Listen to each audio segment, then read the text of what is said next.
Queen Amidala, has she signed the treaty? She has disappeared, my lord. One Naboo cruiser got past the blockade. I want that treaty signed. My lord, it's impossible to locate the ship. It's out of our range. Not for a Sith. This is my apprentice, Darth Maul. He will find your lost ship.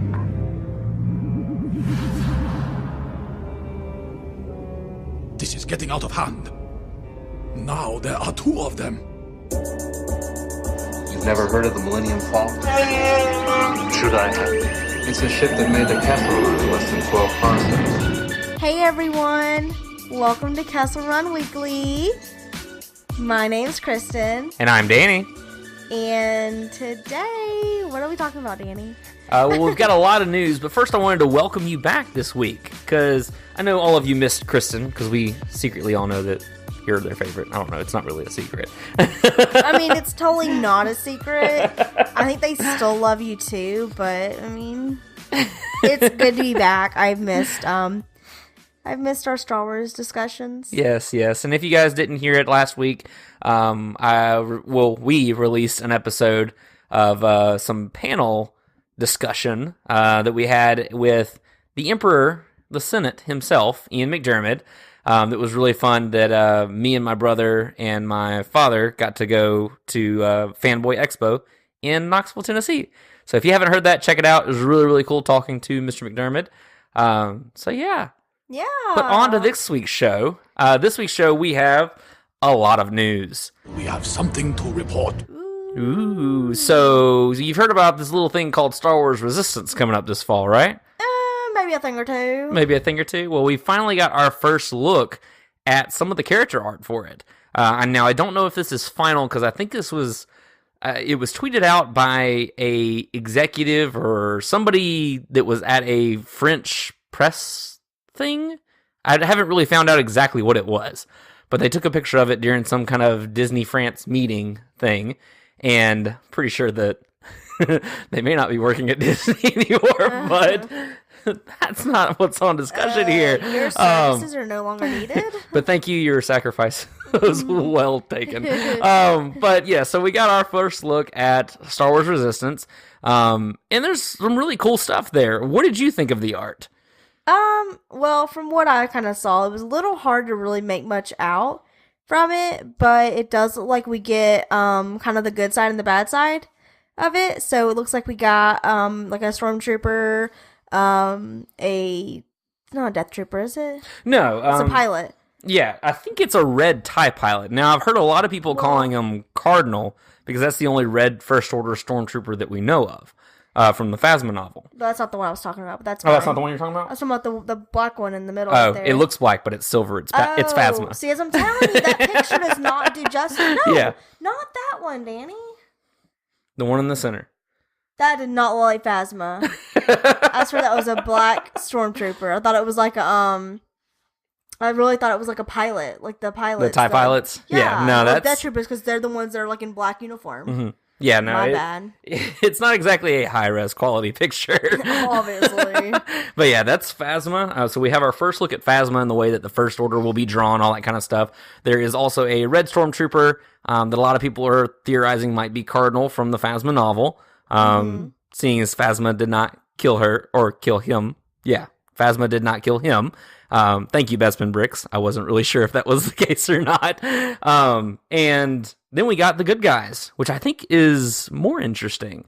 Yeah, so we have a couple of faces that we recognize. We got BB-8, and we got Poe back there, because, I mean, you can't have BB-8 and not Poe. Like, they're like one and the same. They're like peanut butter and jelly. Like 4 other new people. And one, I know we kind of first talked about this when it came out.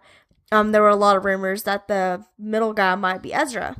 I'd heard that a couple times, because I saw a few people were like, oh yeah, I think that's an older Ezra. That's Kazuto Sayona. That's the main character. Because the whole time I'm sitting here going, where do you guys see Ezra? Like, I don't see this. Is he hiding in the background? Yeah, that's what I was like, am I just missing something? Because like I said, it's not really a high-res photo, so it's kind of hard to make out some of the stuff. But I think what everybody was thinking was an older Ezra is the main character. Kazuto Sayona is really tough to say. I like that. The more I say it, though, the more fun it kind of feels to say. But yeah, so he's the main character, and we also get a forward look of his fighter that ended up on the original Star Wars Resistance logo that they had released. So I'm really digging his fighter because I'm all about the ships and everything. Yes, and I think it looks really cool. It's kind of like almost a racing plane, like I don't know, like it kind of reminds me of like a World War II kind of fighter or something like that. I mean, is it bad? This kind of makes me think of like a speeder. No, I mean, it definitely kind of does, though, yeah. It kind of like has the it's got like a front, yeah. Well, and then on top of that, it's got kind of like a front, like, intake, like a turbine right dead center, too. Yeah. It looks like kind of like what would be on the outside wings of an X-Wing, but it's like dead center on it, which is really neat. Yeah, but I mean, totally kind of swinging back there.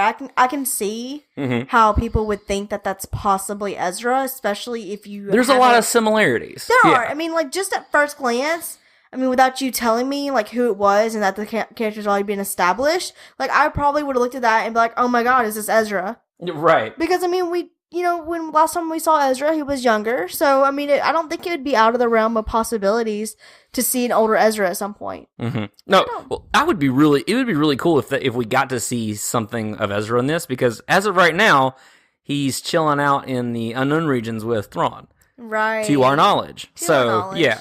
So it would be cool to get something on that. And I saw someone else brought up online as well that did we think we were going to get to see Jason Syndulla, Hera's boy?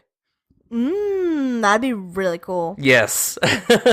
So I think that'd be really cool seeing him kind of grown up in the Resistance and everything.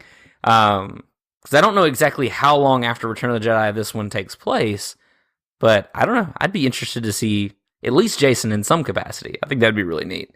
Yeah, I agree. I guess only time will tell. So continuing in our Star Wars news. So recently, StarWars.com announced the Star Wars Fan Awards. Ooh. So it's really, really exciting. So I'm not going to read the exact post or anything. However, it's really, really cool because like it kind of spins off of the fan film awards that Lucasfilm used to do with all of the Star Wars fan films that would be submitted and all that kind of stuff. Because I noticed that back when we were looking at fan films, they would have all these accreditations, and I'm like, well, where's this festival? This festival sounds cool. Mm-hmm. Well, now they're bringing it back, expanding that beyond fan films into cosplay, art, all this other kind of stuff to just acknowledge fans and just an appreciation. And I think that's really cool. Yeah, I think so too. I think it's a way of, I don't know, just kind of recognizing people's hard work and dedication, because I don't want this to sound like that whole like customers pay your paychecks, but but at the same time, like I just feel like without the fans and the fandom that make Star Wars like as great, I mean, even though the movies are great, the shows are great, the toys, the shirts, the product, all that's great, but without the fans that are buying it and loving it and thinking of their own theories and just having keeping their own the conversation opinions going and just loving it. Yeah, like it just wouldn't be alive. Absolutely. Honestly. I completely agree with you. So, I mean, I think it's a really great way to kind of give back to fans more so than just giving them like movies and TVs and products, not TVs, but like shows and product and stuff like that. So. Well, and recognizing them for hard work that they're putting in for none other than just a hobby, for something that they love. Right. Because we know a lot of cosplayers, and a lot of really, really talented cosplayers have been on the show before. And I actually, the second that I saw this, or saw the fan awards thing, I sent it to McKenna. I was like, hey, yo, get on this. Right. Well, not only cosplayers, but I know we've got a few artists in our midst. Absolutely. I think, one of the things we shied away from, after a while with Kessel Run Weekly was, for a minute there, weren't we doing like, fan films. Oh, that was a long time ago. Well, we weren't doing them, but we were like watching them, I think. Yeah. And we see a few here and there still. Sure. So, I mean, you know, I couldn't tell you any of the ones we've seen. You probably could better than I could. I've seen a lot of them. I know, because you would find them and watch them, and then you'd be like, ooh, you have to watch this. And I'd be like, what am I watching? I don't know. And this was still kind of, I was like in my whole high and mighty, like, I don't want to like Star Wars, but I'm gonna anyway. Kind of thing. So, but I mean, you know, like we said, we got, you know, not just cosplayers, but artists. I'm sure we've got lots of film people out there who love absolutely do what they do. So. Yeah, guys. So definitely check that out. So submission date, I believe, November. it opens. Well, submissions open on July 18th. Oh wow, that's really soon. And yes, very soon, just next week. Yeah, 8 days. Isn't Yeah, it? just Today's the 10th. And then it closes on September 17th. The Audience Choice Awards, they actually start voting on November 2nd and closes November 13th. So, yeah. And I think the whole thing closes out in November. Yeah, so November's the last date for that. I don't know when they're announcing things or anything like that, but it's supposed to be on a special episode of the Star Wars show that they're going to do all this with, they say, some special surprises. So it'll be really, really cool, and I'm really excited to see this, and I hope that a lot of our friends and people who have been listening to us and supporting us, and a lot of the cool cosplayers that we just love, and artists, and filmmakers, and all of the above, I hope you guys get an awesome chance to it, and I hope to see a lot of you guys as winners. Yes, I hope so too. Maybe they'll have a podcast section. Oh, probably not. I'm just kidding. There's way better ones out there. So I've heard. No, I'm just kidding. We're pretty great, I think. Well, moving on. Oh yeah, sorry. No, you're fine. So we got some episode 9 rumors, kind of confirmations, this week. Yeah. So first off, Kerry Russell, who is in The Americans and back in the day Felicity, worked closely with J.J. Abrams, is coming to episode 9. So that's exciting. Yeah. So it's not been officially confirmed by Lucasfilm. So I'm not going to call this a official announcement. I think the Hollywood Reporter reported this and the other one that we're about to talk about as well. So take it as you will. But I think it'd be really cool to have her on there. But a couple theories that I wanted to kind of bounce off of you, because I don't know that you and I have really talked about it. A couple theories for her character. Somebody said Rey's mom as one of them. Actively rolling eyes. I'm just kind of over this whole who's Rey's parents scenario, because I mean, you know, I got really excited because everyone was like, "Oh my god, it's like Han and Leia's kid," and it was like, "No, they have Ben." Like, it can't be. Like, that'd be weird. Like, how would they not know? You know what I mean? And then she was Luke's daughter. And then she went from Luke's daughter to like Obi-Wan's daughter. Yeah. And it's like Obi-Wan's been in the desert. Even like, Palpatine. Oh god, I don't even remember that one. And then, I mean, I had this theory for a minute, and I probably didn't share it with anyone, but you know, when Battlefront 2 came out, we got Aiden's story. Mm-hmm. And at some point you realize that Aiden had a kid during the game. And I so badly wanted Rey to be Aiden's daughter, but it wasn't. No, it was like, what, Zarya, I think is her name? Something. Zaya? I think Zaya's closer. I think Zaya. I don't know. Yeah. Something like that. Somebody will correct us along the line, so it's totally fine. But yeah, no, it was not. And I was a little disappointed. Yeah. But it's okay. So you're done with Rey's mom? I mean, I'm not done, but I guess I'm just done looking for the answers right now. Mm-hmm. You know what I mean? Like, I'm just kind of, when we figure it out, we'll figure it out. And I feel like that's something that's already been solved, unless Ben was lying. Because, I mean, he said, and that's the thing, is like, Rey knows who her parents are. She watched them fly off in a ship. So she knows who they are. It's not a surprise to her or anything like that. It's just a surprise to us, the audience, watching, because we don't know that answer. True. Rey knows the answer. And when Ben was like, "Oh, well, they were filthy junk traders. They died in a ditch drunk," or something to that effect, or whatever. I don't think he said that at all. Well, yeah, that they were dead or whatever. I can't remember exactly how they said it, but they traded her off for drinking money, is what it was. Okay. Yeah. we'll rewatch The Last Jedi. Okay. But anyways. Sure. But the whole time she's not denying it or telling it's a lie. She's just crying. so there's no confirmation or denial, I guess. But she knows who her parents are. And I don't feel like that's a question that needs to continue to be asked, but that's just me, though. I'm kind of, like, I'm with you. I'm past it. That was a good enough answer for me.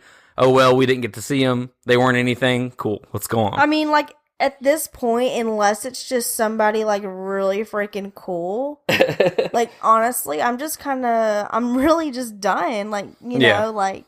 Well, and another rumor, figure it out, because it's at this point to me, if they reveal it and they're trying to make it this big, like, the audience gasp, I'm just not gonna lie. I'm just gonna be like, okay, that's cool. Thank you for 5 years later. Like, well, here was another theory that I actually really liked. That I don't know, it may be true. I don't know, but this is a theory that I enjoyed about it. Was her being one of the Knights of Ren if they show back up.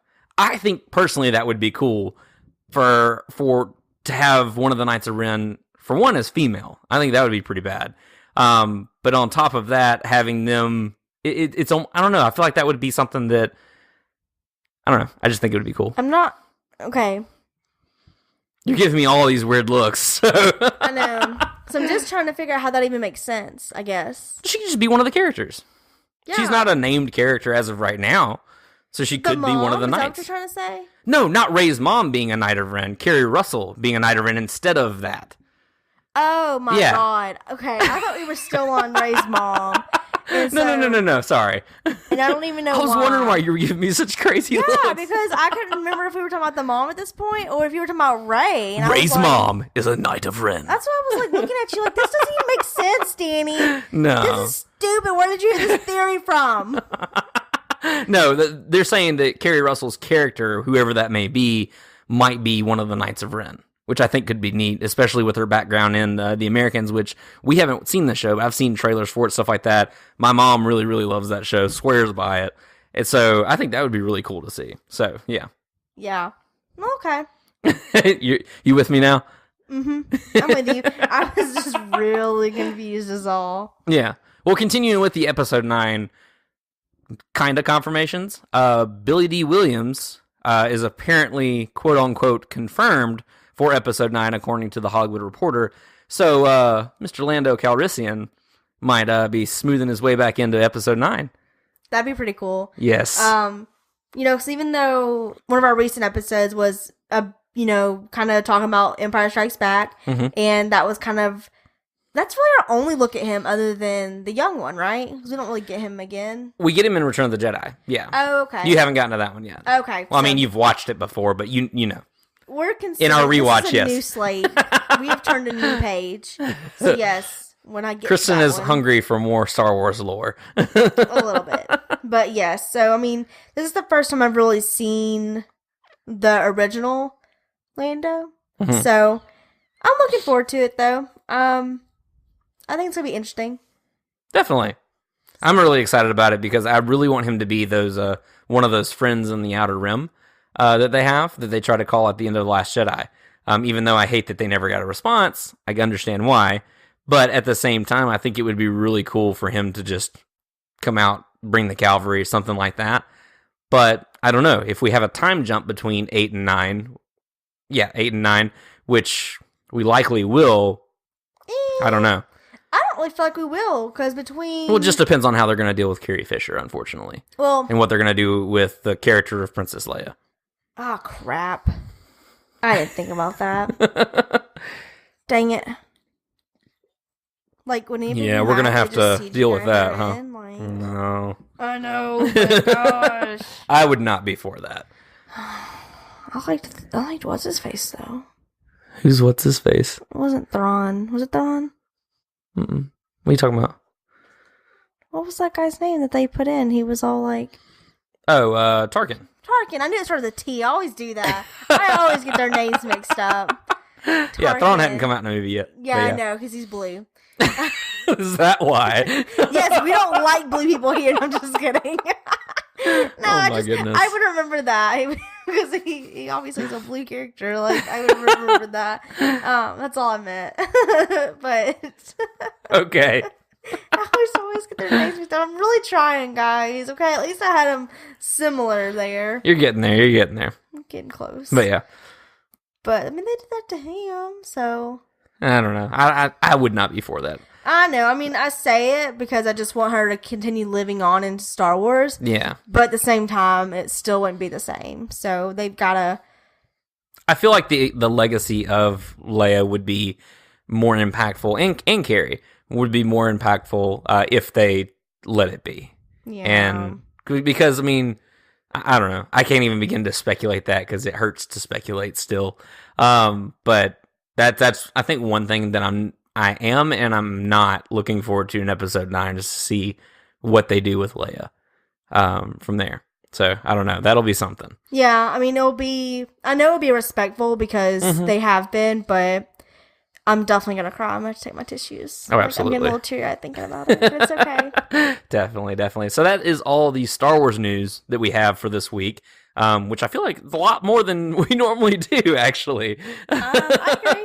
There's some good stuff out there that we've been seeing. Oh, yeah, definitely. And then last week, too, we didn't really talk about any of this news. So some of this is last week's news this week. But oh my gosh. But anyways, so if you are ready, I'm ready. Are you ready for our main event? Yes, I'm super ready. So cool. So guys, thank you for joining us for our Solo and series up to this point. We are continuing this week with Solo and the Phantom Menace. And now, our feature presentation. The Phantom Menace holds a special place in my heart, just because I grew up on Star Wars, and before the prequels ever came back or anything, I mean, like, I love Star Wars. That was just a given. But I don't remember ever really being big into Star Wars until I saw the Phantom Menace in theaters. Got all the toys, all that kind of stuff. Yes, even fell in love with Jar Jar. Hey, I like Jar Jar still. I love Jar Jar. Well, and so that's something I wanted to ask you too. Is so what are your feelings on Jar Jar seeing this? I think this is your third time watching Phantom Menace, second or third. Second or third. Yeah, I can agree with that. So what do you feel about Jar Jar? I can easily see how Jar Jar can be a really annoying, over the top character. But, I mean, I know we kind of made this statement as we were watching it. It's like everything he does, even though it seems like it's a mistake, it leads to something good. Like, it's like it all works out for him somehow. It does. Like, anytime, like, you know, because he one time he under that little, like, tank thing that before the Gungans. Yeah. I was really close. He, like, hid under that little tank thing, and as it took off, I think he went to go grab and, like, pulled the thing down that had all those little balls in it that disabled the droids. The boomers, yeah. Yeah. And so, I mean, and they started running in that direction for some reason. Whatever, though. But, I don't know, just like everything. But that took out half their tank fleet right there, and just then him he, doing like, that. fell on top of the tank, and I don't know, it was just like everything, you know, he juggled that other little ball, and then it hit the droid that was coming out of the tank to shoot him. So, I mean, everything oddly worked out. He's just like one of those people that's really, like, good bad luck, I guess. So here's something that I thought about during the thing, and it was a really weird connection that I made. So this may land, this may not. But so Jar Jar, everything he does, it kind of just works out. It does. Even though he's literally falling on his face, Yes. irritating the people around him, everything that he does works out. No matter what. Yes. So it got me thinking, because literally the line that it made me think of is it's from Chirrut Imwe in Rogue One, where he says, "All is the Force wills it." It was a conversation that I was listening to on a different podcast. I apologize, I don't remember, but they were talking about how, like, Han talks about luck and things like that. But what if the Force was always steering him to where he needed to be? Because he already came close to the rebellion. He helped start the rebellion, even though he didn't want to be a part of it and stuff like that. So what if Han's version of luck was still the Force guiding him how he needed, and the Force was guiding Jar Jar's actions, I guess? So not necessarily going, "Hey, Jar Jar, fall on your face," telling him, but it's almost like, you get what I'm saying? Yeah, you're kind of So like it was planned to be this way, and Jar Jar, even through his clumsiness, the Force was able to still use him. Right. Yeah, I totally get that. I completely understand what you're saying. You're kind of almost comparing it to fate, too. Kind of, Kinda yeah. like, not I hate that line. I want to say, like, almost like everything happens for a reason. I literally do hate that line. I just don't. Well, I don't know why and that's the thing is everything does happen for a reason because there's an action or there's a consequence to every action. Right. So yes, there is a reason of some kind, but like I think it's interesting that the Force can kind of be different to different people. Right. In the Star Wars universe, where the Force, even though Han says he doesn't believe in that mumbo jumbo, but his words. But at the same time, it's been directing his life from the beginning to bring him to the point where he is now, where he becomes a general in the rebellion, where unfortunately, leading him to his son in the very end. Like, everything happened for a purpose, I guess is better. Yeah. I like that. I think that sounds good. I never thought I'd be comparing Jar Jar to Han. You're so funny. But yeah, I completely, I can agree with that. You know, I kind of have a little fun theory of my own. Let's hear it. Jar Jar's a Sith Lord. Jar Jar's not a Sith Lord. No, he's not. But there's a lot of YouTube videos that support my theory, guys. Just kidding. Oh my goodness. But for real, youtube.com/Jar Jar Binks is a Sith Lord. Whatever. I'm just kidding. Please don't type that in. Please don't, because I really don't know. I'm sure I'll take you somewhere, but I don't know where. I'm just kidding. But I definitely like your theory, though, about it. Just kind of like, you know. Well, it just kind of blew my mind because, like, so I get the purpose of Jar Jar in the Phantom Menace. Because in all honesty, when I saw Jar Jar and I saw the Phantom Menace as a kid, it all landed for me. I don't even remember how old I was, but I never at once was like, oh man, this Jar Jar guy's an idiot. Like, I hate this guy or whatever. I never felt that as a kid. I've never felt that in my entire life. Now, I noticed being older, it kind of wears on me a little bit like, okay, you could calm it down a little bit. But it's not for my age at this point in my life. You grow up. You grow unfortunately apart from these movies at some point. Some of the themes and everything. And Jar Jar's for those kids. It was to introduce that next generation into Star Wars, and that's what it did for me. Jar Jar, Darth Maul, like Phantom Menace is one of my favorites. I wouldn't call it top 3, but I don't hate the movie at all. There are things in it that I'm like, I watch back at and I'm like, that wasn't as great as I thought it was as a kid, but at the same time, it has that magic for me because this was my entrance into the Star Wars universe. Right. That's exactly what it was. You had Jar Jar Binks, who was the comedy relief, essentially, who was, even though, like you said, even now we kind of see it, and like I said, I can totally tell that he's over the top. So, yeah, he's obviously not for adults. Yeah. Because we're just going to find him slightly annoying that he's so clumsy. Yeah. But for kids, it's funny. Kids find it funny, and then kids can also relate to Anakin. And then we're just going to have to suck it up, guys, and relate to Obi-Wan and Padme. And other dude man that got cut in half. No, I'm just kidding. Darth Maul. And I can't remember the dude's name. I'm so sorry. Qui-Gon Jinn? Qui-Gon. Why can't I remember that man's name? I don't know. Liam Neeson. I know. I almost said that one. The one who has a particular set of skills. I will find you. And I will kill you. We're just got to relate to them, guys. It's fine. Yeah. Just find that relatability there somewhere. But. Well, and what's cool, too, is so I put out a poll on our Instagram. Because I'm really loving these little, new little things that Instagram's putting out there for the polls and asking questions, all that kind of stuff. I don't know. It's cool. So even though the algorithm kind of sucks on Instagram, which we don't normally talk about that, but, I like the rest of the things that are coming up. But we put out a poll about, basically, where would you rate the Phantom Menace? And most of them were on that higher end of it. They actually really enjoyed it and everything. So, I guess maybe that's our audience. But at the same time, I feel the same. Because Phantom Menace has never been one that I'm just like, oh, it's my least favorite or anything like that. Like, I don't feel like I really have a least favorite. Like, yeah. I love Star Wars. Yeah, I think that's what's cool. I agree. I feel like I can confidently say that Phantom Menace is not in my top of favorite Star Wars movies. But it's got a lot of good qualities to it. It's a very good storytelling. It moves the story forward. It's got a lot of that in it. That kind of give you Annie, gives you Palpatine. What'd you think of little Annie? Little Annie is precious. Are you an angel?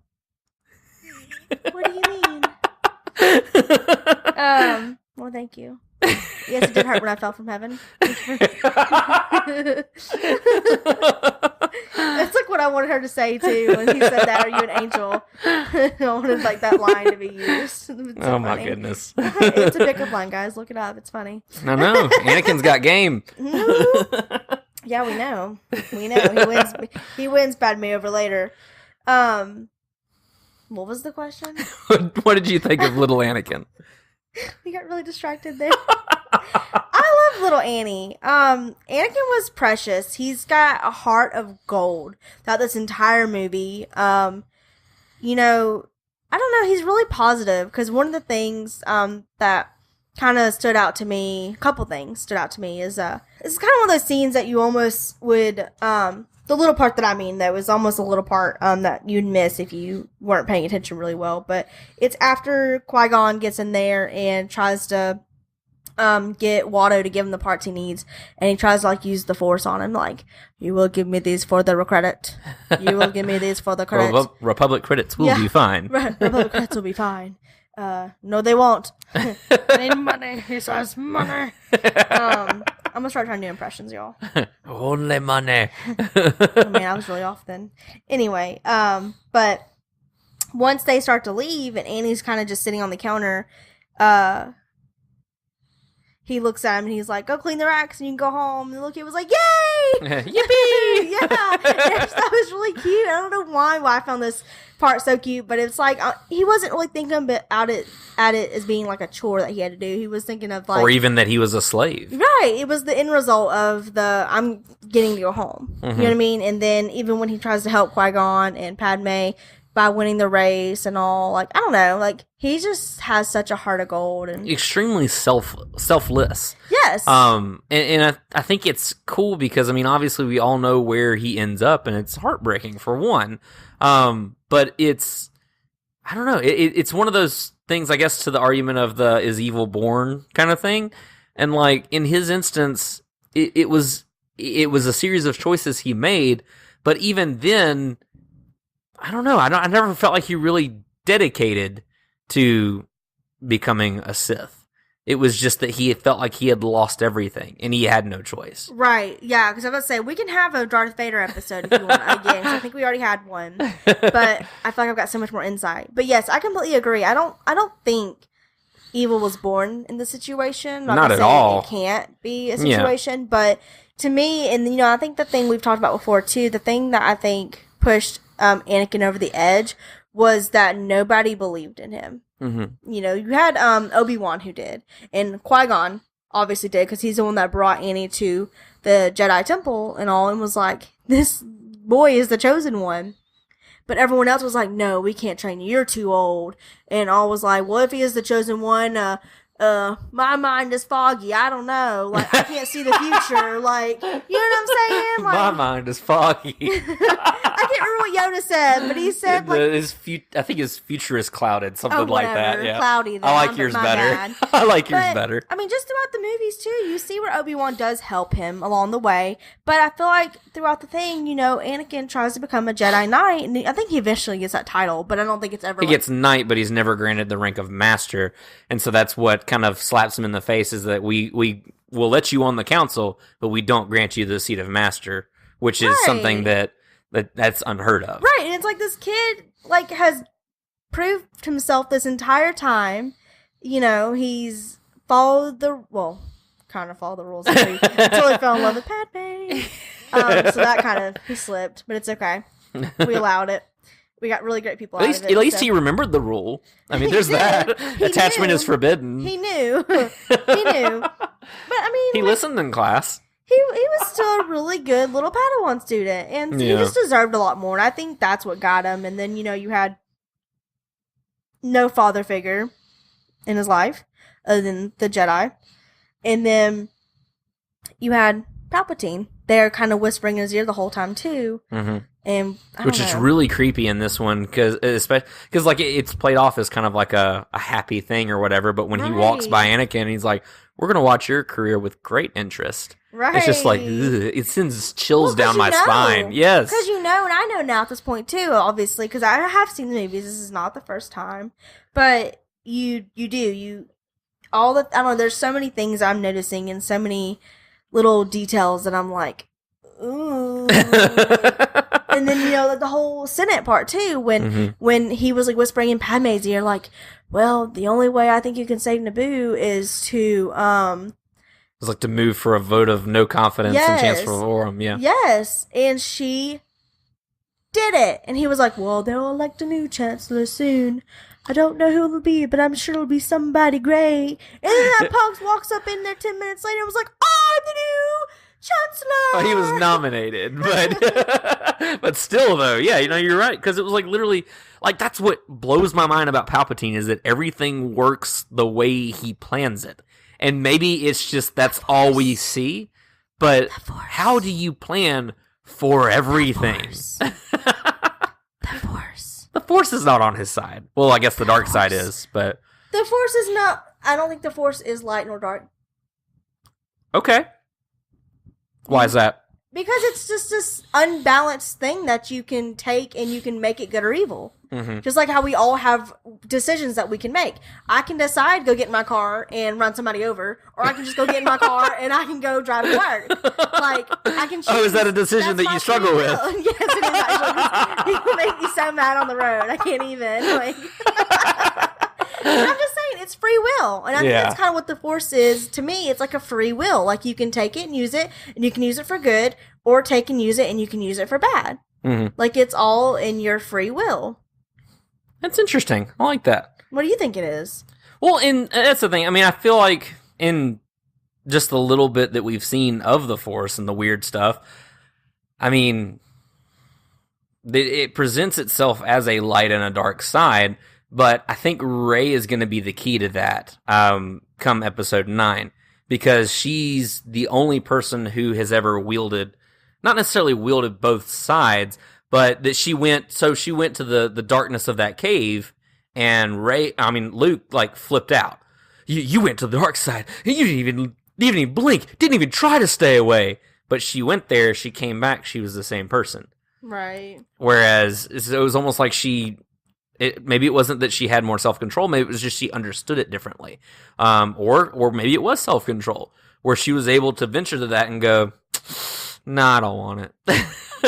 Or something like that. So I feel like there are two sides to it, but they're meant to be wielded simultaneously. So I don't know, and maybe it's not to be wielded at all. Simultaneously? Well, so wielding both the light and the dark. Oh. Maybe that's what the ultimate balance is not too much on one side or too much the other, but someone who can wield both, which I feel Anakin could have been if somebody would have instilled confidence in him.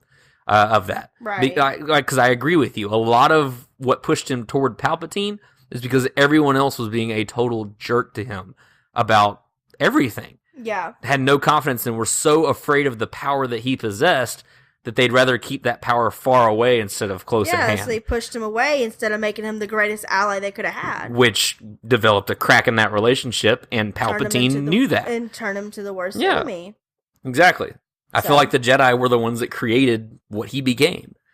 Pretty much, they were scared of it, and I'm seeing a trend. Like, you're gonna high five me in a second, because that they did the same thing to Anakin like Luke did to Ben.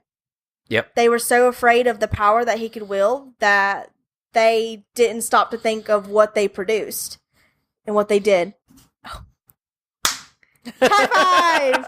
And that's Audible high five. That's exactly what Luke did with Ben. He was so afraid of what Ben could become that he didn't stop to think that he could make the more impactful. That there was still a choice. There was still a choice. Mm-hmm. And so he took it, which, I mean, I know obviously the Jedi didn't take it in their own hand to destroy Anakin. But at the same time, they kind of did. Right. In a way, they are responsible for, what he became. Right. And as of Luke did the same thing to Ben, yeah. Mm-hmm. And You're right. Which is funny because Luke had insight to how Vader was turned and how he was created, and pretty much history repeated itself in his Padawan. It did, and it was like, hey guy, don't do that, don't do that. You mean do this? Right. Of course I'll stay over my Padawan and light my lightsaber and go, oh god, that was the wrong decision. Right. Well, it was obviously fear. I mean, he was fear trusted. Leads to anger. And anger leads to hate. And hate leads to suffering. Yes. But it definitely was fear, and and people can do a lot of crazy things out of fear. So I mean, I don't want to be like, oh, I blame you, Luke. You're the soul. Just shows that nobody's perfect. It is. It does. And, but sometimes those mistakes have grave consequences. And that's exactly what happened in these two scenarios. So. Yep. Absolutely. So back to the Phantom Menace. Oh, sorry. We got really off topic there. It was fun, though. I really liked that conversation. I like that I just made that comparison, too. That was really good. I'm proud of you. Thank you you're so growing. much. I am growing. My Padawan. Thank you, Master. But yeah, so in the Phantom Menace, as far as like what connects to Solo, so we get our first look at Aurra Sing, which I had to rewind it, I think, twice for you to be able to see, but in the pod races. Oh my god. That lady was just hanging out. So this is funny too to me because her and Anakin meet in Clone Wars. They fight. And I don't know if they technically know each other. No, I don't think so. I don't know if she realizes it, but obviously they say Anakin. Yeah. Skywalker. Well, I think it's because he makes a reputation as a Jedi. I think is why everyone knows him, because he's Anakin Skywalker. Like, he's the one that does all this crazy, reckless stuff and comes out smelling like roses and all this kind of stuff. He was the winner of the race that she was at. I just think that was really cool. And I thought it was funny, too, that the first time we see her, she is on a high balcony, and she actually falls to her death at the hands of Beckett. Well, we know she doesn't die yet. So high place. Well, I know. Just high places aren't her friend. Foreshadowing. Anyways. I don't think that was even what I don't know. Stretching, but still. It is stretching. You're like legit stretching. But I thought it was cool that she shows up. And also, Weazel, one of Enfys Nest's, actually the one who put the tracker on the Falcon in Solo. He shows up again for the first time since Phantom Menace. Ooh. He was actually in the booth with Watto. Let's get to who we obviously really want to talk about. Darth Maul. Yes. Okay, I was like, you looked at me like I was saying the wrong name, and I was like, don't do that to me. No, it was Captain Tarples. Duh. No, I'm just playing. Who? Oh, was it Padme's guard or whatever? No, that was the Gungan one. Oh. But anyways, that was Boss Nass. But we're close. You're getting there. Stop it! I think you should do that one more time, though. No. Captain Tarples was the one who, when Jar Jar went back to the city, he was like, yeah, he was mad at him. Came in on the mount. The guy that was helping him try to get out of that battlefield. Yeah. Got it. I don't know names, I'm sorry, especially when it comes to minor characters like that. Like Padme, I gotcha. Luke, I gotcha. Darth Maul, Obi-Wan. We're getting you there. Qui-Gon, gotcha. But no, yes, Darth Maul. So, obviously this isn't the end of him, because, i.e. Solo.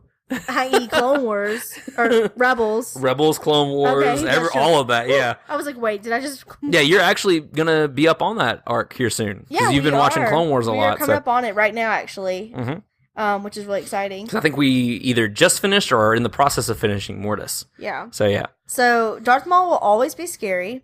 Yes. One of my favorite parts with Darth Maul when he first shows up with Palpatine there, which we don't know it's Palpatine at this point. We only know it's who do we know? Darth Sidious. Darth Sidious. Yeah. Thank you. When Darth Sidious pops up to those two guys that are doing the Trade Federation, or whatever. I just trying to think exactly that line, but it cracks me because he's like, I love that line. You want me to say we're in trouble or something like that? Or this is getting out of hand. Now there are two of them. Yes. That cracks me up every time. Both were just like busting out laughing at that one because he's not even worried that they're really Sith, I guess. He's just like, there's two! Crap, one was enough. Right, literally. But, I mean, Darth Maul is scary, y'all. Like, he will always be a scary character to me. Well, and that's the thing is, like, as underused as he was in The Phantom Menace, like, it worked for what they were doing with this character. Yes, I would have liked to see him live on, but feasibly, he had no place in this current story. So, I like that he was brought back in Clone Wars and everything, and I like that all that happened. But, I don't know, like, as a kid, I don't remember Maul having that many speaking parts. I thought literally the only line he had was the "At last we will reveal ourselves to the Jedi. At last we'll have revenge." And I was like, "Oh, that's the only thing he says." But no, he actually talks quite a lot. That was a surprise to me. I mean, he's definitely one of the lesser talking characters throughout this movie. But it gives that mystery behind him. And I think that's a lot of what makes him scary, is that he doesn't need to talk. He'll show you. Right. And he definitely has a mystery because throughout the movie, they're like, we got to figure out who this dude is. And then at the end, right before it zooms in on Palpatine, because we all know at this point, they're like, we don't know if he was the Padawan or the Master. Mm-hmm. All we know is there hasn't been Sith Lords for this many years. Yeah. And all of a sudden, one's just showed up out of the blue. Yep. Who is he? Mm-hmm. Which one is he? Are there more? Yes. They're growing right in front of your face, and you have no idea. Wake up. Right. But no, I love, like I said, even though I would have loved to see even more of Maul, I think I'm satisfied because I know where that story leads. Especially seeing him pop up in Solo, which blew my freaking mind. Spoiler alert, jeez. Well, I mean, we're Solo in the Phantom Menace. I know, it's okay. Implied spoilers of everything. But yeah. But yeah, I can agree. Seeing more Maul would definitely be awesome just because Maul's a really cool character. Mm-hmm. And like you said, I am glad we do get a lot of him in Rebels and Clone Wars. Then we kind of get that. What has happened to him, and it's just cool that he ends up, spoiler alert, but if you haven't seen it, you probably just need to go ahead and turn this off. No, I'm just kidding. But it's cool that the person that killed him in Phantom Menace, he ends up tracking him down back into the desert, who is Obi-Wan, older Obi-Wan, and they end up having another battle in the desert. And he tries the same move that he did on Qui-Gon. Do you notice that? I did not. We'll have to watch that again. But yeah, like the same move where he pops Qui-Gon in the face, and then he tries to do that, and that's where Obi-Wan cuts him straight down the middle because he goes to do this, and then Obi-Wan gets him right there. So yeah. Dang, son. Yeah, so he tries to use the same exact move he used years ago. Use that on my master. You will not. Boy, I've been training for that move. Right. I've been watching that move my whole life. Obi-Wan he wouldn't have any of it. No, most definitely not. But yeah, no, that I still love Darth Maul. Like, he's still one of my favorite characters. Even in the Phantom Menace, like, I mean, I've always had that love for him. Before Clone Wars, before anything like that, he is actually what got me into Clone Wars. Because I remember being at my parents' house and just playing on a laptop, and a commercial for the return of Darth Maul on Cartoon Network came up, and I was like, oh my God, I have to find out how this happens. Like, I need to know that story. And so, like, I mean, from then on, it was history. But I love Darth Maul. I will eternally love Darth Maul. He's an amazing character. As far as with Solo, like, I need a second Solo sequel of some kind. I want to see more of Crimson Dawn. I want to see more of him and Kira. I think that would be so killer. Yeah. Maybe we can just get like a Maul story. Would that be really unnecessary?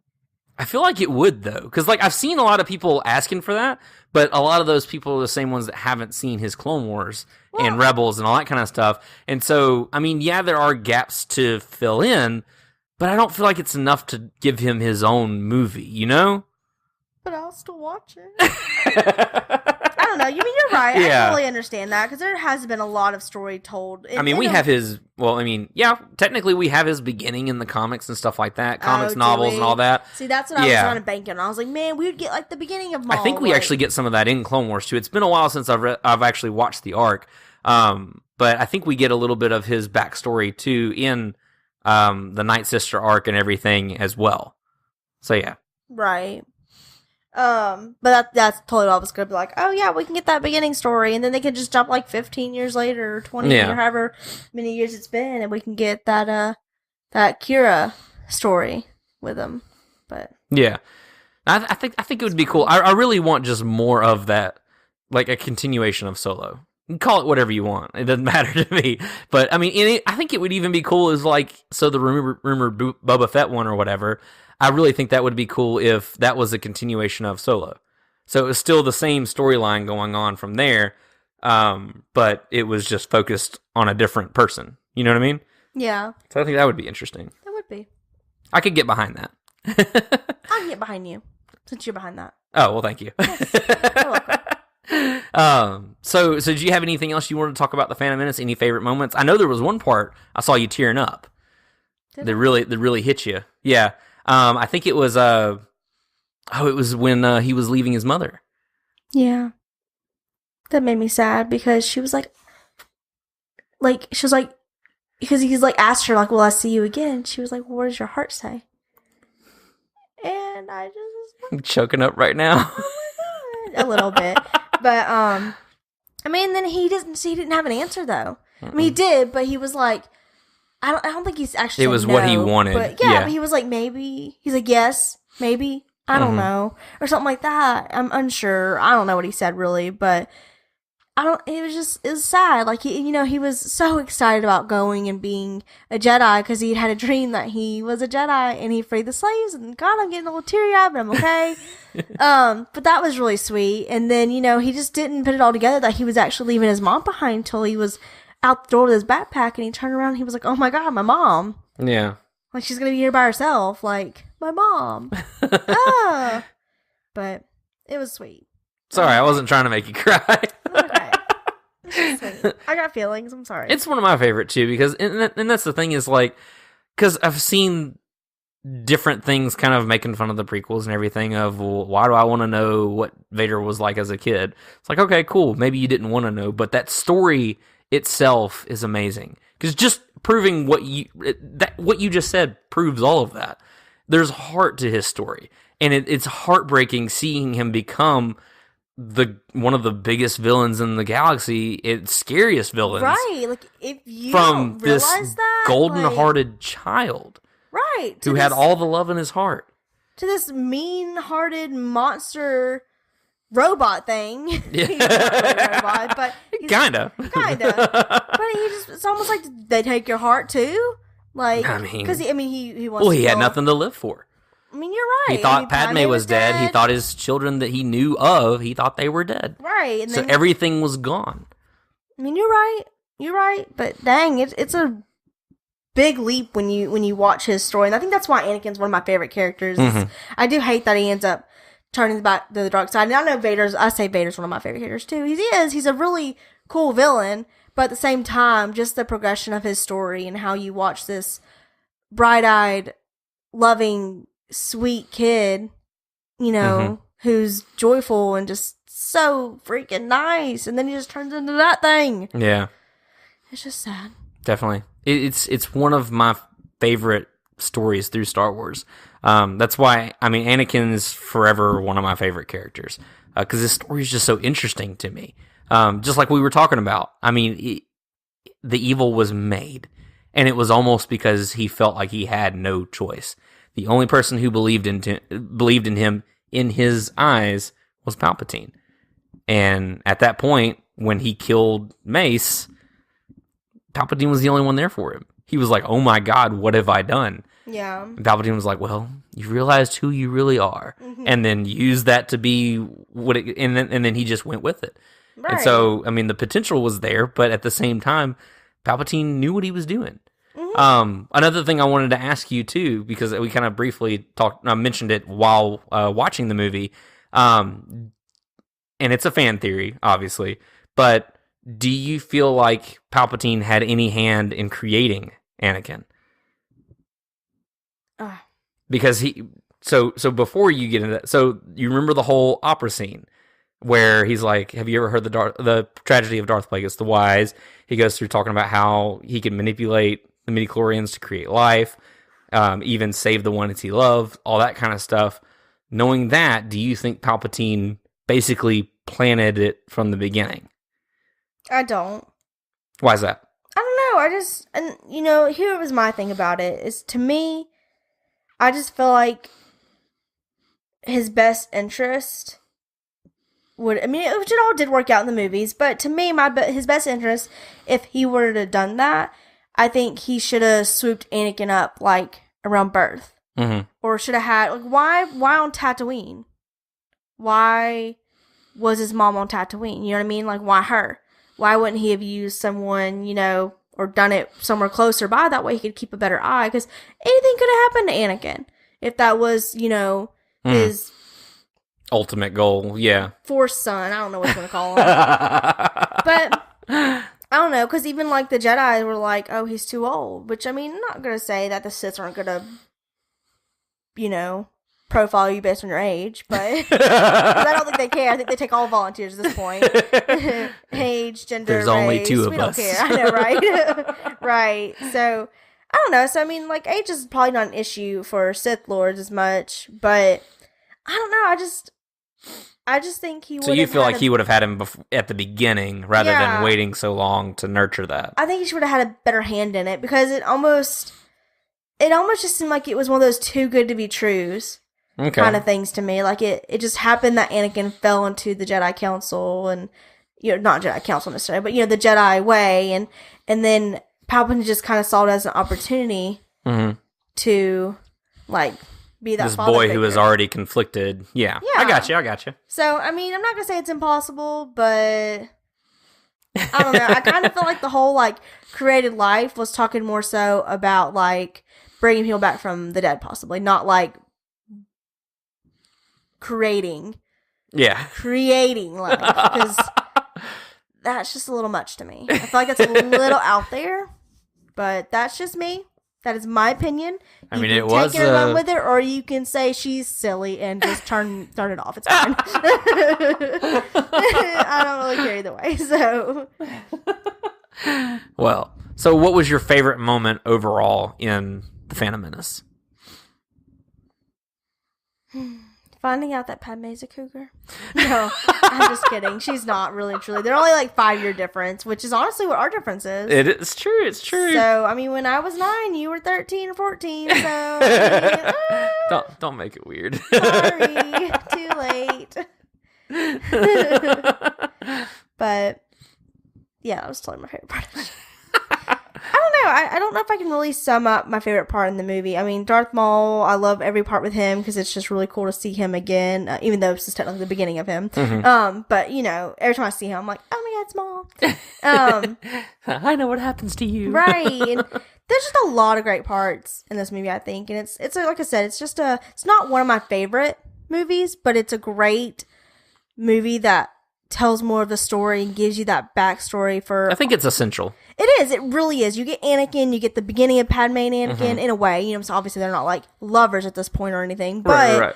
you get that first meeting of them, and you can visibly Yeah. tell. I mean, first thing he asks her is, "Are you an angel?" You get Qui-Gon and his faith, and not faith, but you know his like, oh my gosh, I found the chosen one, and then Obi-Wan's trust in Qui-Gon to train him. I don't know. There's just a lot of like great story behind it. Like it's just a great overall like movie. Definitely. I completely agree with that. But I'm not gonna lie to you. I just don't really think I have a favorite part. Okay. Do you? I think my favorite part probably is definitely the mall scene. I really like all of the pod race. I love the pod racing. I know you love the pod racing. I love it. See, I'm like- it breaks my heart for the people who are like, it's too long. And I'm like, but no, it's amazing. I love it. Like all the work that went into it's just, I don't know, it blows my mind. I think it's really cool. I definitely love that part. And I love all of the Tatooine moments with Anakin and everything. Because you get this childlike wonder and his just endless hope. It reminds me of Luke. It really does. Where Luke starts out as that just never-ending hope. Everyone can be saved. Everyone should be helped. At one point, I can't remember what it was that his mother said to him, but he throws it back at her. The greatest problem in this universe is that no one helps each other or something like that. Yeah. It's just like, oh. She doesn't want to pod race because it's dangerous. And and he literally was like, Mom, but you say that the worst thing in the galaxy is that everyone doesn't want to help, or people don't want to help each other. And she's just kind of like, and I was like, dang, son. I did say that, didn't I? Right. Watch out, parents. What you say to your children will come back and bite you in the butt. But yeah, so I love all of that and everything. And Jar Jar still has a special place in my heart, so forever will. Jar Jar. I don't know. I mean, I do. I can't say I like the racing scene just because it's just really not my thing, really and truly. But I do appreciate it because, you know, even right before we realize Anakin's never even won a race, let alone finished a race. And that boy, like, beat everyone. Like, even though he wasn't necessarily the one taking him out and being the the dirty. That's another thing to my point Thanks, earlier. That was the thing, is that was my other point to it. All is as the Force wills it. He's never finished a race. He's never won a race, but he wins this one. And it sets everything in motion from there. So that's what I'm saying. Like, what if Qui-Gon was like the most powerful Jedi and we just didn't know it? I'm just kidding, maybe. he's dead, but still. I did like that the Jedi cheated. I thought that was pretty great with the chance cube. Yeah. I love Qui-Gon though. I absolutely love him. He's the coolest. Maybe we'll get more Qui-Gon somewhere. That'd be cool to have like a prequel thing. Though, huh? Yeah, I know, right? It'd have to be a prequel to the prequels. Well, never lose hope. I'm just kidding. But yeah, it was overall a good movie. I liked it. I'm excited to continue our Solo and the Enda. And Attack of the Clones will be in 2 weeks. Ooh, yes, next week actually we will be talking about the return of Darth Maul, because a lot of people didn't know that he was alive with Solo. My freak out was, oh my god, they actually acknowledged it. Right. And on top of that, it was Sam Witwer that was voicing him, and Ray Park. Like I loved that. Like it was so perfect. Okay. All of that. We'll get a lot of that next time. Yes. Next week. So don't give them too much. They're going to be begging for it next week. So next week we will be talking the return of Darth Maul. Yes. So very, very excited for that. Guys, thank you for listening to another episode of Kessel Run Weekly. As always, we definitely appreciate you guys hanging out with us week to week. We love hearing from you throughout the week and everything. If you have any cool episode ideas, let us know. We'll be happy to explore your corner of the Star Wars universe and the things that you love, because we just love talking Star Wars. this is true. This is true. We do. It is known. It is known. As you can see, if you've already made it through this whole episode, you heard us go off on multiple bridges there. We took the road less traveled by over there. I hope enough of it was about the Phantom Menace. I think it was, but yeah. We just have revelations sometimes in the middle of us talking. So This is completely unscripted. I was literally about to say that, y'all. Like, this is completely unplanned. We just Performed before a live audience. No, I'm just kidding. Right, we just kind of sit in front of the mics and we get to talking, and this is what happens. So we hope you enjoy it. So yes, we definitely thank you guys for joining in with us every single week to listen to our long rants and story and hounding. and Yes, theories and all of the above. And we love hearing from you guys. So make sure you're, we get a lot of comments. I know we try to stay really active, especially on Instagram with our stories and all. So we love to hear from you guys. I know right now we have a little thing. Oh crap, that's from. So don't forget to leave comments, reviews. We even have a page, or we have a website on kesselrunweekly.com where you can submit like a question, or you can leave a comment, or just say hi. Just say hi. Like the world is yours.